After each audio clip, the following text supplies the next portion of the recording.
Good evening, everyone. This is Uptown Goddess, your host for the Powerhouse here on Great Jazz Online Radio that shows every Wednesday at 7 p.m. And to those of you who've been watching the videos straight from Anas Al interview, Miss Josephine Villamor, the designer that we've also featured last week on our attraction is the new fashion show. Thank you so much. Those videos have actually gone up to 12,000 views only a day after it's shown. And here on the Powerhouse, we believe that success is power, so we talk to successful people. And tonight, we're going to have a very special guest who happens to be from the same province, the same town, the same city I have actually been living, but I didn't know him until I came to Great. And so here you go. He is currently a TikToker that has over 25,000 following. He is also a bodybuilder, a model at the same time. Guwapo to. Kala nyo na ha. Guwapo ang mga bakal doon. And also a bodybuilding event organizer. He's an online coach, gym instructor at the same time at Oxygen Fitness Gym Kuwait. He was, bear with me, it's a long one. It's usually a long one because as I told you, my guests are successful people, and to get to know them better, I need to tell you the background of them before they actually guested in my show. He's Mr. Masculine Bracket 2010 overall champion, Ginoong Kadayawan 2010 third placer, a World's Gym Bodybuilding Championship 5th placer in 2013. He's Mr. Iloilo Bodybuilding Competition 2016 overall champion. He's Dumaguete Bodybuilding Competition 2018 overall champion. Mutant Bodybuilding Championship 2018 third placer for the 75 kg division. May mga ganun pa palang divisions. Kuwait Classic 2022 5th place for Mr. and Miss Philippines Bodybuilding Competition 2022. He garnered his second place. Mr. and Miss Visayas Bodybuilding Competition 2022, he rounded off as the second placer in that competition. So there's a lot to talk about bodybuilding, muscular, fitness, and anything that has got to do with the weight and taking care of yourselves. And so today, let's welcome my guest, Mr. Machris Delfin. Good afternoon, Machris. So, as I told you, he is a gorgeous bodybuilder, model at the same time, and now popular on TikTok. So follow him. His page on TikTok is what? It's Coach Mac _people. Ayun, Coach Mac. Your TikTok has actually started, as I remember, during the lockdown, right? So what did you do? Naglambitin ka on the door, working out? Almost everything under the sun. So you talk about anything, you do bodybuilding, like it's not dancing. Okay, so wait, I've seen some of your pictures way back in Bacolod. You've posted some of them before. We're personal friends, that's why. Even his wife I've already met years ago in McDonald's, right? So anyway, how did you actually gain this physique versus the super payat Machris before in high school? As in super payat. Super payat, right? You were how many kgs at that time? At that time probably I'm around 50 plus or 60 I think. And, I started working out in 2003 and then got motivated and everything. So right now, I need to go as a bodybuilder. Right. And take us back to, because we were talking about your college, your high school days, you were so payat, 75 kgs at that time? 60 at that time. And how tall are you? I'm probably 5'4". 5'4" for 60 kgs guy, and now look at him. Anyway, so take us back to your childhood. Like, what actually drove you to become a bodybuilder? Is that something that you've had since then? Actually, before when I was young, I was more into sports because I have asthma. So the suggestion of the doctor is to get involved in sports. You have to move a lot so that your lungs will exercise. Mostly ganun ang mga doctors, diba? How old were you at that time? Since I was born, may asthma. So at a young age, I would go back and forth sa hospital, sa clinic, just to get cured for that certain it will hit you at any time, right? Yeah, but did the doctor tell you that you're not gonna get over this asthma situation, whatever? That you Asthma had? it's like a lifetime because you have it. it's with your lungs. So what he told my parents is that he has to get involved in sports, keep moving. So at the young age, actually, I was involved in basketball. So I was when I was in elementary, I was already playing for the school until the end of my high school days. I was a varsity for basketball. But yun nga, di tayo binayaan ng height. So I was not gifted with height, but still I was playing basketball. But I think you were good enough. Some of the 5'4", 5'5" footer people are like really good in basketball. At that time, yes. If you're 5'4", you're good. Totally will get You get to the leagues and stuff. So then from then on, nung I was in basketball. In 2003, my friends invited me to go to the gym. Nagagrupo ko rin sila in basketball. So, just to, yung mga times nyo, it's like the era of masculine. correct. Yung Macho. So, that was actually that was just my goal. Get a little bigger and gain some muscles. Okay. So that's like an added extracurricular activity from the basketball, and then you started loving it. And then I started loving it, and I saw this bodybuilder, certain bodybuilder. I got motivated that much. Actually, I saw him. It was his first world championship. He won his first championship, and I saw his picture when he was young, and he was like as thin as I am.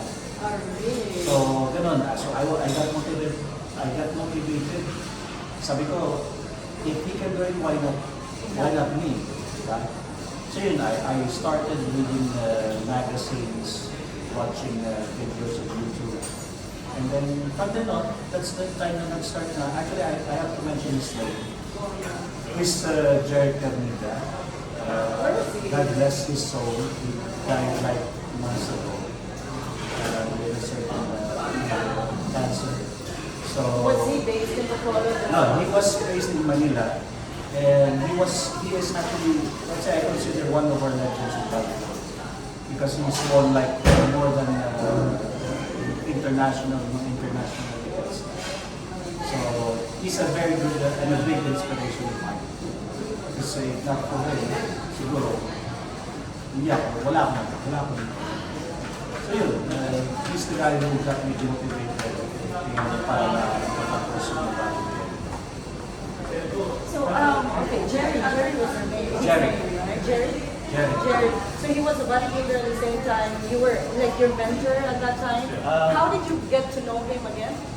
Actually, at first I just saw him on TV, I think on YouTube. So I got motivated of his story. And yun, doon ako nag-start. So I get to know him around 2009, I think, or 2010. You were already doing No, I studied the Philippines at that time, and I'm organizing bodybuilding events in Bacolod.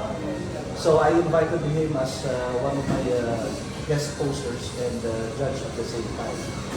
So yun, we met in person, doon nag-start ka rin na may friendship. Oh, okay. So he also was the one who mentored you to join the bodybuilding competitions locally, internationally. I have a mentor din before, and then I continued it on a basis na pinag-aralan ko rin. I have to learn about dieting, trainings that we need to develop, and then at the same time everything about bodybuilding. So, Jared gives me tips and advices at that time. So, and there are some bodybuilders also that I get tips as well. Yung advice nila of course, they're the ones who got into bodybuilding first. So, sila na napagbigay ng advice sa akin. Okay.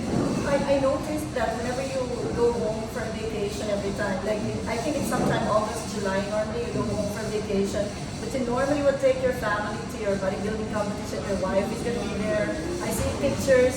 Is this like whatever you Is this something that you want to do every time you're home? Like, rather than just spending time with the family, you get to do what you love doing as well?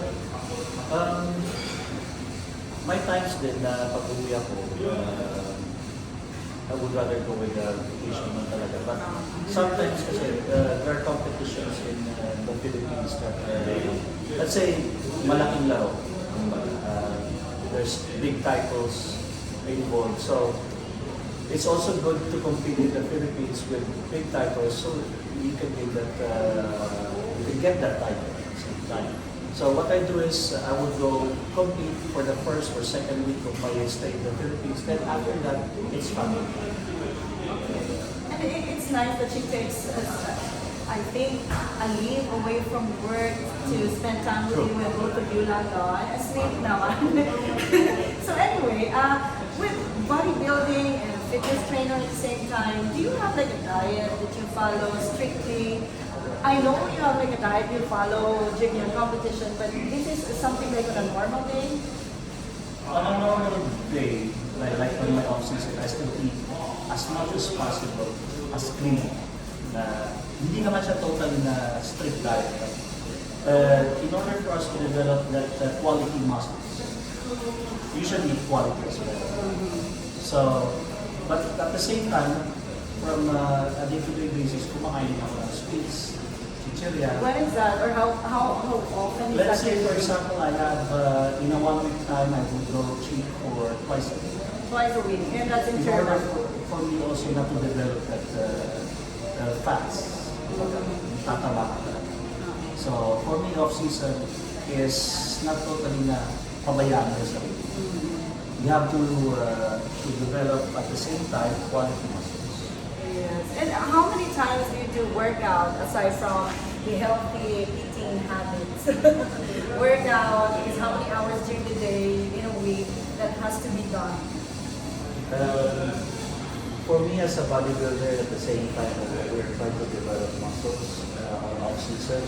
On off-season, I would go like, still, almost the same 5 to 6 times a week. So I train and at the same time, of course, with the clean food that we're eating, and of course with the gym. Now, on my on-season, which is preparing for competition, sometimes I will go with everyday training in order for me to burn more fats, at the same time to develop the lagging part that I need in order for me to maging competitive ako sa competition. Because we all of us are not born with a perfect genetics. So I mostly focus on lagging parts, especially if I compete at this year, by next year I should develop that certain body. So mostly I do it on a 7 days training on my own season, on preparing for a competition. Okay, in your bodybuilding competition, like when you do a workout, you're trying to achieve abs here, muscles here, or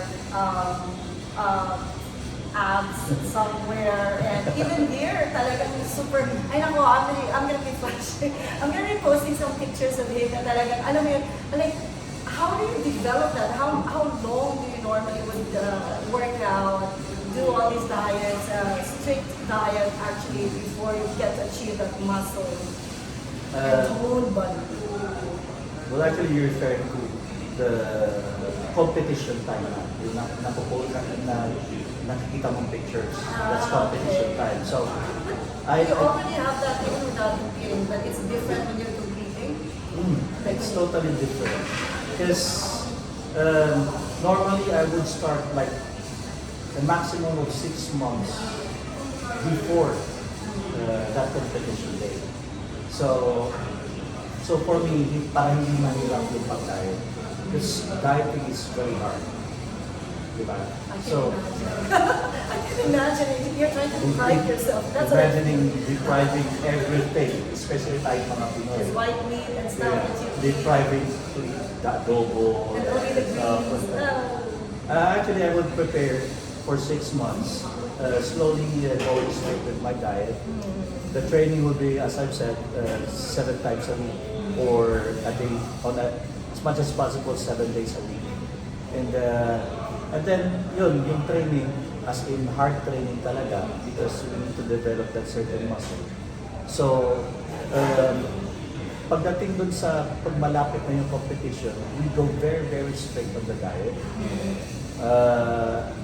Mentally, kumbaga great, you're torturing yourself from depriving sugar, depriving cola, ganon. So, depriving yourself. So, that's the reason why sometimes bodybuilder gets too hot-headed. Because, well, kahit sino naman, di ba? If you're depriving yourself of something that you really want to eat, or you really want to eat, and you're fond of eating that since you were born, hindi ka na kumakain ng rice. So, di ba, rice is life. Yes. Pinoy. Pinoy. So, yun, on a 6 months diet and training and everything, pagka the last week of our competition, we also deplete water. That's why if you can see on the pictures, water? You can see the details of the muscle. Wow. Why? Because we are lowering down the water. So every day is lower, like extremely lower until the competition. Yes. The day of the competition. Oh my God. So that's how hard bodybuilding is. So you don't have that enough nourishment, should I say that, before the competition, like weeks or days before the competition, umiinit ulo mo, and then, you know, you feel like you're drained, you're so stressed that you have to get on that competition. Did you experience that you also got like injuries, or were you injured before the competition or during the competition? Actually, this last competition that I joined, the Weight Classic, I was actually injured. My knees got injured. It actually, I don't know, parang nag-swell siya. Which is normally normal din naman for people who train gets injured. Will they notice that on stage because you're covered there? Injury will not be noticed, Oh, okay. but the thing is, it will be a hindrance to your training.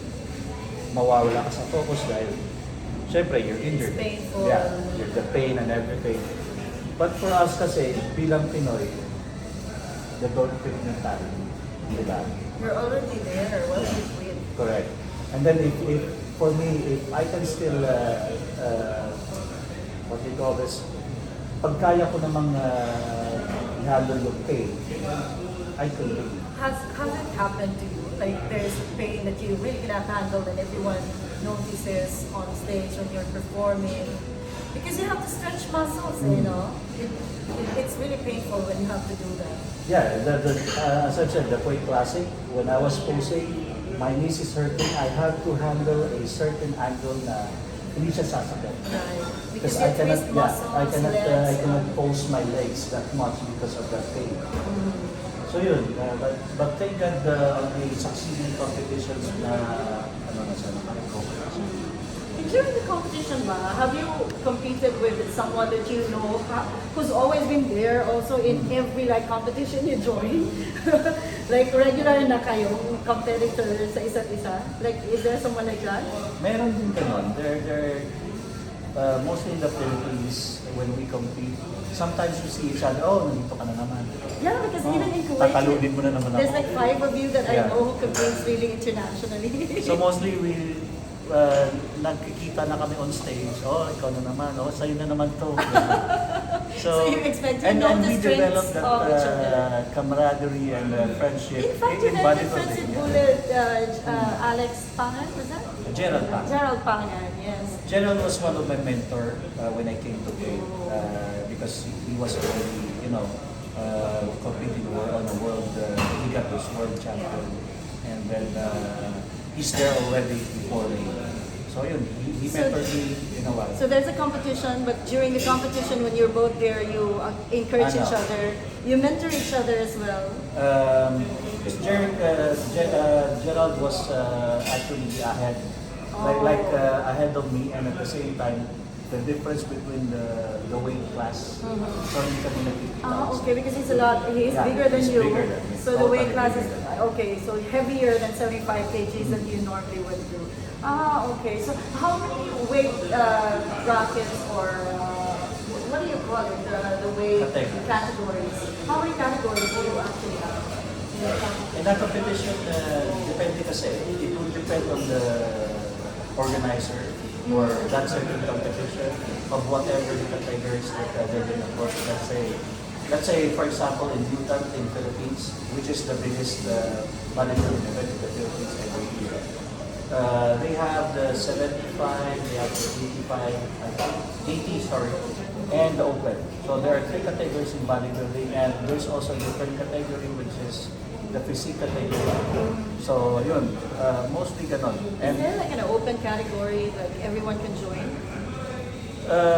As I said, yun, depende kasi sa organizer how they would put categories. What do you do if it's an open category, you want to join and there's someone else who's like Bigger than you. Yeah, bigger and more structured, which I mean is like more shapely. Yeah. Good luck na lang. Why would I Good luck na lang join? sa'yo. Hindi ka ba nasisiraan No. pagka gano'n? Like, I want to join, but it's you know. a challenge for me. I challenge myself, especially if alam ko na there's someone there that's I know is better than me. Right. So it's a motivation for me, and then challenge na rin yun. Yeah, because you know, like people like us, we know we're good enough for the competition. But when we're there, we know that there's someone else who might be better than us. You know, like hindi ka ba nasisiraan? Like, Actually, no. you don't back out. Or, Kasi for me, like for example sa Pinas, there are competitors that I always see in Facebook, YouTube before that we have been champions you know. So for me it's an honor at the same time competing against them who's been there a while na before you.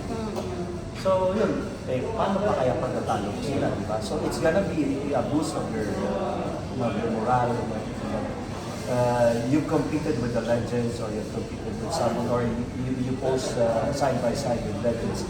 Like for example, I competed against Master Don Fortuna, which is considered a legend in bodybuilding for Philippines. but to be on stage with him, I think it's already Yeah, something. and I was like, come on. A picture, you know.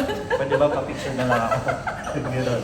But it's an honor, you know, competing against someone who's world champion. I think it's also a gauge to know where you could stand Exactly. in the middle of, like, you know, having the legend here. And I'm here. Where would I be in the future, right? How does your family take it? Like, okay, Papa is like this, you know, like, I want you to retire as early as you can, like, but you're still competing and you're still here. Like, anong role ng family mo as your support? First of all, I would like to thank them. You're Especially beautiful girls, especially grown-up girls. my wife, who's been so supportive sa lahat ng lahat ko. And that's why, if there is a competition in Negros, in Bacolod, mas gusto ko yun. So that they can be there at the same time. See, that's the reason why I told you it's happy competition because And you bring they are them very back. supportive. If you can see the last competition that I competed in Dumaguete, it's like they're all shouting, even the little boy is shouting cheering up, cheering for me. So, yun. And ano na din, their support is a big boost din naman sa akin as a bodybuilder. And then the good thing is, pag may support kasi ng family natin, di ba? Mas more motivated tayo, mas may gana tayo gumalaw, mas may gana tayo to push more. So it's a good thing that they have been very, very supportive in my career. So where will you be in like the next 5 or 10 years? You've been here for like 7, 8, I've been here for 10 years. 10 years. Oh! It's been 10 that years. was so fast. I met you during those times, Yeah. right? The early years of Kuwait for Machris. So like, We met yeah. actually like around In 2014? 13. 13 during the morning talk. Where we I was in, did that. where we were in 5th row. Yes. So yeah, what's your plan in the next 5-10 years? Next 5-10 years, in God's will, hopefully, makapagtayo na tayo dito sa Bacolod. You have your own home, Exactly. your family is living there now, diba? That's it. And then you have 3 angels who already graduated in college. 2. The eldest graduated already, and actually she's coming here, just finishing her papers. Reuniting with Papa. She'll be working here in Kuwait. That's So cool. thank God for that. And but the 2 girls is on high school now. College, sorry. They're in college now. So yun. kailangan mo na mag-extend dito, college eh. It's okay, we're still young. But you know, to retire as early as we can, di ba, mas maganda to live To be your stable life, first. the last 10 before. years with at least not a family, something that nice, no? Kailangan daw pag-uwi ko, napag-relax na tayo. And Keshi has been with the McDonald's for a long time, right? Has she moved? She's Still? been with McDonald's for more than 20 years. Yeah, I know. Because the eldest is now 24, 25. Yes. So she's been there for like 6. And your baby boy is like growing. Oh, so cute. And how does it feel to be a dad again after like a long time from your girls' ages? You have a big gap, and to have a baby boy as your last child. That's so Si Mr. nice. Si Makulit. Yes, yes. And it gives me motivation as well to leave a legacy to my boy. That's why I wanted to have a world champion. Just, you know, when he grows up, he'll be like proud of his dad. I'm sure he will be. His dad is the bodybuilder. Do you want him to be a bodybuilder like you or a fitness instructor? We don't know what's in stake in the future. So, kung But does makita he niya, have, if like- he gets motivated and everything, raising the trophies. Yes. Oh, There will be a Delfin again. A growing up Delfin. Because you have all the girls in it. 3 girls, right? Yeah, 3 girls. 3 girls and another mom girl. So you have 4 angels and a baby boy. But he's now growing up, so like yeah, time flies so fast. He's a COVID baby, right? He's No, he 4 was years born old. before the COVID. Thank God. So what do you say to the bodybuilder enthusiasts out there? For those who is on this line of industry and the fitness and bodybuilding, just don't quit. Yun lang. If you have a goal, don't quit on it. Sometimes you get up and you go down, but you know, everything we face is, kumbaga, we need to have patience. That's number 1. We need to have patience sa career na to. Patience, determination, discipline na number 1 din yun in order for you to develop. And then I haven't reached this level if hindi ko rin ginawa yun. So yun, just push lang sa mga goals ninyo, and at the same time, manalig kayo sa Diyos kasi hindi naman tayo successful without His help, no? And yun, focus lang kung ano yung goals ninyo, and then mararating nyo rin yung mga gusto nyo marating. And to the people who actually suffer from asthma, who's like you, will forever have it, but look at you. Inspire them. Like, okay, what would they have to do to take care of the asthma? That's not gonna do Actually, it. asthma is gonna be your lifetime na kumbaga nandyan na yan. But the thing is that the advice of doctors is for you to exercise your lungs. So get into sports, go to the gym, or if you want to play basketball, volleyball, or whatever sports you want,